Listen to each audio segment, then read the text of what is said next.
दुर्भाग्य से राजनीतिक क्षेत्र की उस बुराई ने हिंदुस्तान की हर संस्थाओं में परिवारवाद को पोषित कर दिया है। परिवारवाद हमारी अनेक संस्थाओं को अपने में लपेटे हुए है और इसके कारण मेरे देश की टैलेंट को नुकसान होता है, मेरे देश के सामर्थ्य को नुकसान होता है।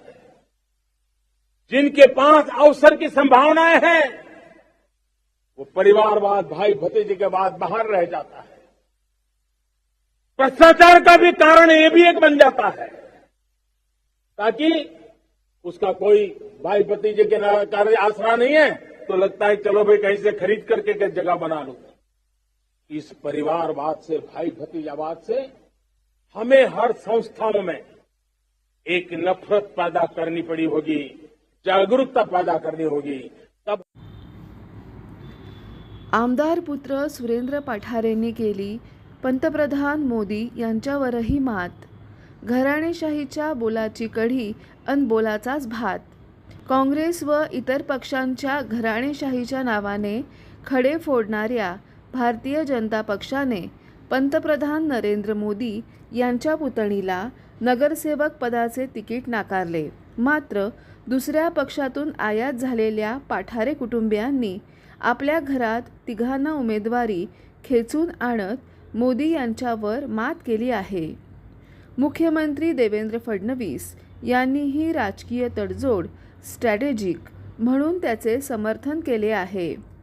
पंतप्रधान नरेंद्र मोदी यांची पुतणी अर्थात त्यांचे बंधू प्रल्हाद मोदी यांची कन्या सोनल मोदी यांना अहमदाबाद महापालिकेच्या एका प्रभागात उमेदवारी मागितली होती। मात्र घराणेशाहीचा धब्बा बसू नये यासाठी पक्षातील मोठ्या नेत्यांच्या, आमदार खासदारांच्या नातेवाईकांना उमेदवारी न देण्याचा निर्णय भाजपने घेतला आहे। या निर्णयाच्या आधारे सोनल मोदी यांची उमेदवारी नाकारण्यात आली की त्यांच्याकडे 200 कोटी रुपयांची संपत्ती नव्हती म्हणून नाकारली, हा प्रश्न निर्माण होतो। मात्र बाहेरच्या पक्षात असलेले आमदार बापू पाठारे हे पुत्राला भाजपात पाठवून या नियमाला अपवाद ठरून मोदींनाही सरस असल्याचे सिद्ध झाले आहे। पुणे महापालिकेच्या प्रभाग 4 मध्ये आमदारांचे चिरंजीव सुरेंद्र पाठारे आणि भाचे सून तृप्ती भरणे यांना उमेदवारी देण्यात आली आहे, तर सून ऐश्वर्या पाठारे यांना प्रभाग 3 मधून उमेदवारी देण्यात आली आहे। त्यामुळे प्रभागातील निष्ठावान भाजपा कार्यकर्त्यांनी नेहमीप्रमाणे सतरंजा गुंडाळण्यास सुरुवात केली आहे।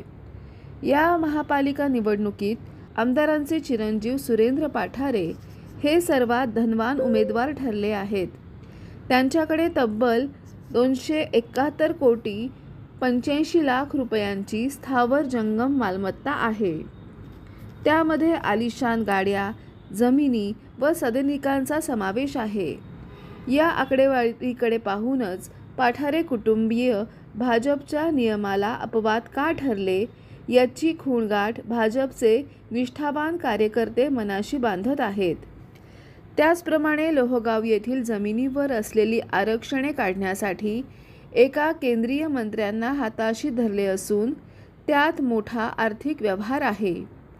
इतके मोठे व्यवहार करण्याची आपली क्षमता नसल्याने भाजपने पाठारे यांचा केलेला अपवाद योग्यच असल्याचे भाजपच्या निष्ठावान कार्यकर्त्यांना आणि परंपरागत मतदारांना देखील मनोमन पटले आहे।